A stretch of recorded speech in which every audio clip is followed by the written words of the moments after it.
Dans les pratiques du sourcing, en travaillant avec les gens, j'ai souvent remarqué que tout le monde est derrière le moins cher. Le moins cher peut être intéressant, mais dans cette vidéo, je vais vous donner un conseil. N'achetez pas un prix, achetez plutôt de la qualité. Alors, je vais vous expliquer surtout pourquoi dans le contexte chinois, c'est très important de comprendre ce concept pour éviter les mauvaises surprises. Alors, cher ami, moi, c'est Roland. Si c'est pour la première fois que tu me vois, abonne-toi et surtout active la cloche de notification pour ne rien rater. La Chine est un acteur majeur du business international. C'est l'usine du monde et elle vous offre plein d'opportunités. C'est justement ces opportunités qui m'ont permis, cher ami, d'atteindre ma liberté financière. Et c'est justement pour ça que cette fin d'année, j'organise un webinaire pour pouvoir vous expliquer comment vous pouvez utiliser les opportunités en Chine en apprenant le sourcing, ce qui va vous permettre maintenant de lancer des business très rentables en 2025. Certainement que sur mes chaînes, sur Facebook, sur TikTok, encore sur YouTube, tu vois mes contenus. Et en cette fin d'année, j'ai voulu me poser avec mon associé Daniel où nous allons te parler de comment tu peux toi aussi profiter des opportunités en Chine en apprenant comment acheter, comment expédier et également comment payer tes fournisseurs et garder de bonnes relations avec eux pour pouvoir construire des business qui peuvent tenir dans le temps. Prends maintenant ta place en cliquant sur le lien en bas de cette vidéo et retrouve-nous, chers amis, ce jeudi 19 décembre 20h, heure de Paris, c'est-à-dire GMT plus 1. Et ensemble, nous allons t'apprendre à savoir acheter en Chine comme un professionnel et surtout à savoir comment tu peux implémenter un business rentable en 2025. Cher ami, pour mieux t'expliquer comment on fait le sourcing avec la Chine, j'ai pour toi une masterclass exceptionnelle, totalement gratuite, qui se tiendra ce jeudi 19 décembre.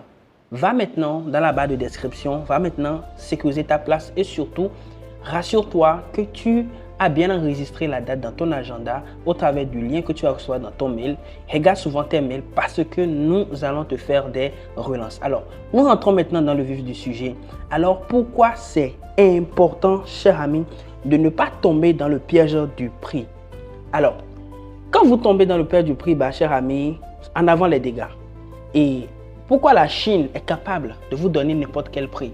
Parce que c'est un pays industriel. Ok? Alors, le fait que c'est un pays industriel, ils ont plusieurs standards.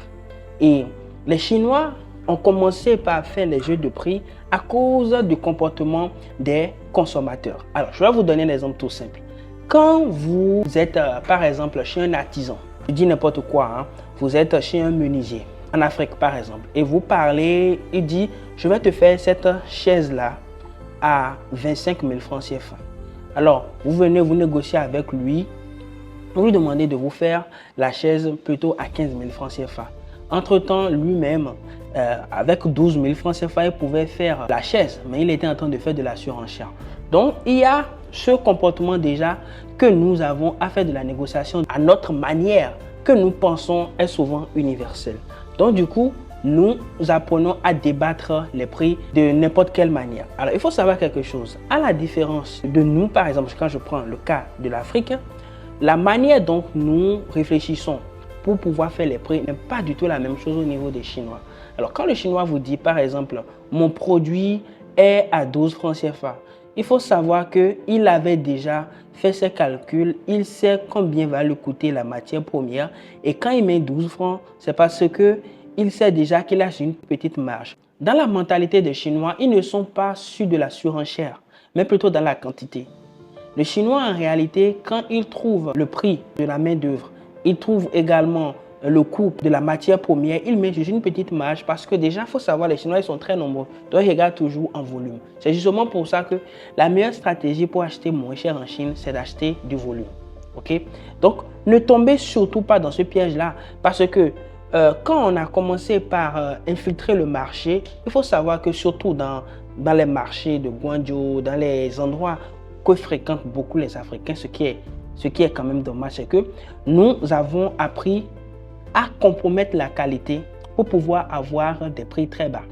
C'est seulement pour ça que le Chinois va se dire, ah, ces monsieur-là, ces dames-là, ils aiment le petit prix. Donc du coup, allons chercher les matériaux qu'il faut pour leur faire des produits à bas prix.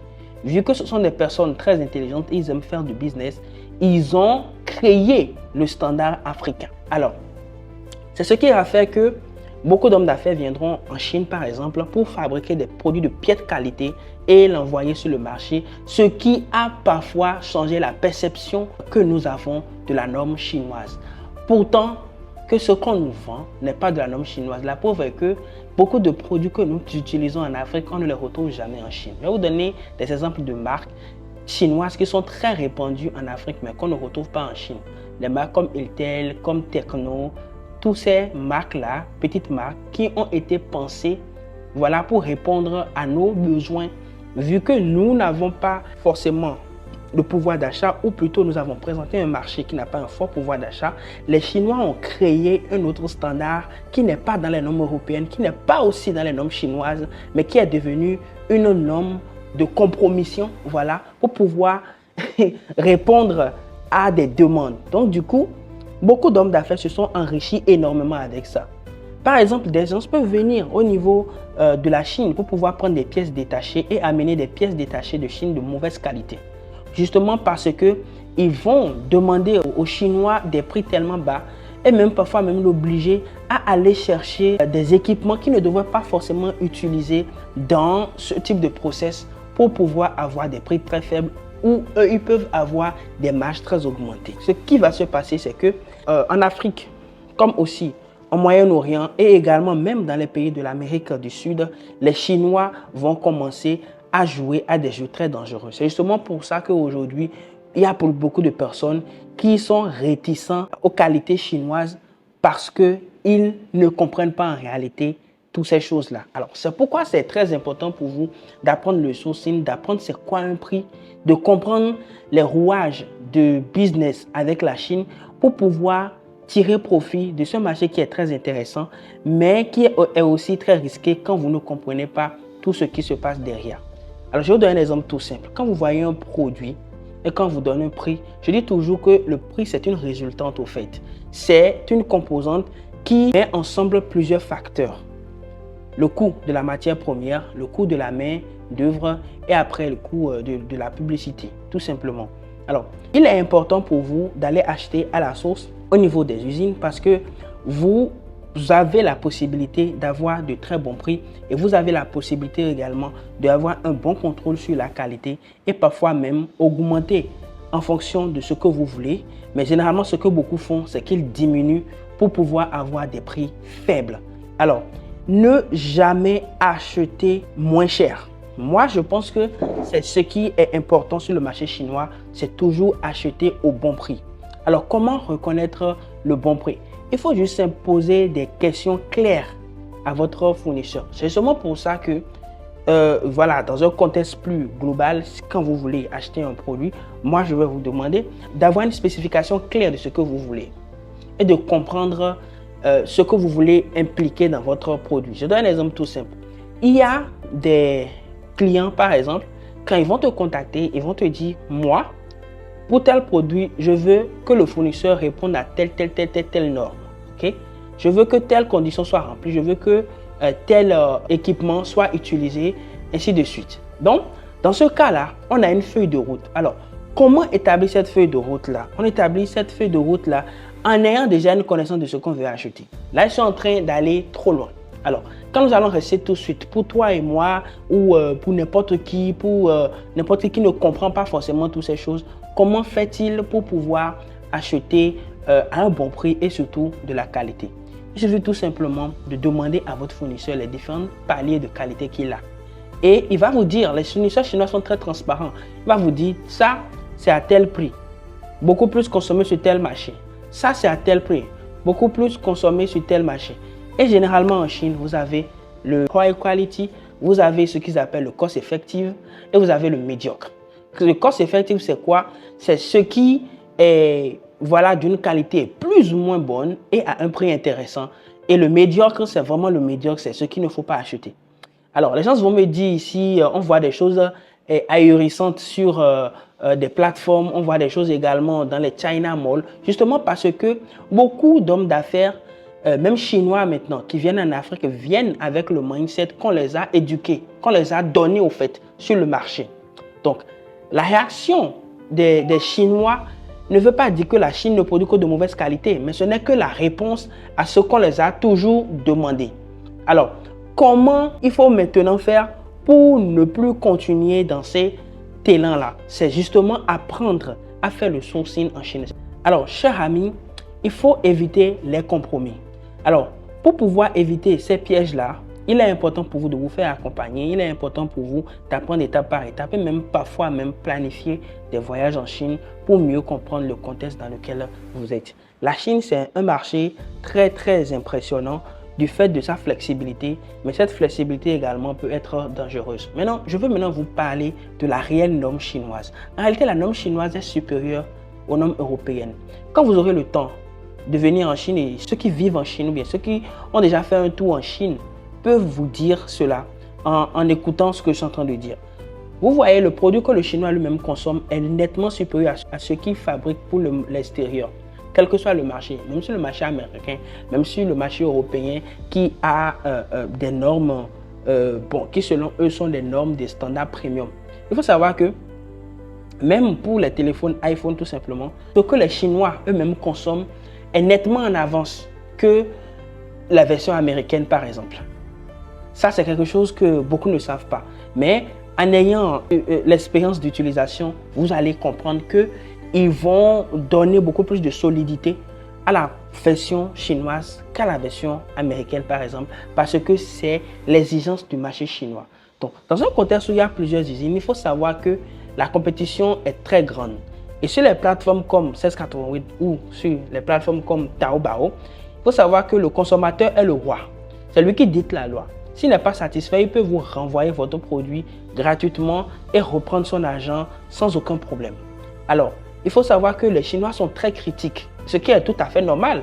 Les gars, ils ont plein d'usines, ils ont la capacité de faire toutes sortes de qualités. Donc du coup, entre eux, sur le marché interne, il y a un vrai challenge de toujours donner l'excellence. Donc, les normes chinoises en elles-mêmes sont des normes qui sont nettement en avance sur les normes américaines et les normes européennes. Beaucoup ne le savent pas parce qu'ils n'ont pas eu le temps de réellement s'asseoir, de mettre ensemble les statistiques et de faire une analyse claire pour comprendre qu'en réalité, les Chinois sont bel et bien supérieurs sur plein de choses. Alors, vous allez trouver de la norme chinoise qui est supérieure à la norme européenne et la norme américaine à des prix très intéressants. Parce que, comme je vous ai dit dès le départ, les Chinois ne font pas de la surenchère. Les Chinois ont un défaut qui est aussi peut-être un atout pour certains acheteurs, c'est qu'ils ne font pas autant de marketing.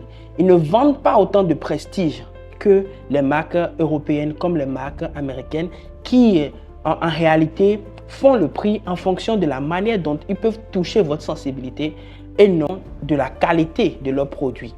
Alors, tu diras ce que tu veux, mais c'est ce que moi je peux te dire en faisant la lecture des prix. Parce que, regardons, prenons un exemple tout simple. Prenons aujourd'hui le marché des camions. Okay? Quand on prend le marché des camions, on voit ça clairement. On voit qu'aujourd'hui, que les Chinois proposent des machines qui sont robustes, qui font le job, comme on le dit, à des prix 2 fois moins chers que celui des Européens et des Américains. Ok? Alors, quand on regarde parfois même les performances aujourd'hui sur le marché africain et sur plein d'autres marchés, on se rend compte que pendant longtemps, on nous a vendu les noms, on nous a vendu du vent. Donc du coup, chers amis, comprendre la Chine, comprendre les subtilités par rapport au marché chinois va nettement vous aider à ne pas acheter un prix, mais à acheter de la qualité à de bons prix. Alors, c'est ça notre objectif et je t'invite maintenant, si tu n'as pas encore pris ta place pour le webinaire de ce jeudi, prends directement ta place et tu es libre maintenant de nous poser des questions. Nous sommes là pour te répondre, pour pouvoir t'ajouter de la valeur.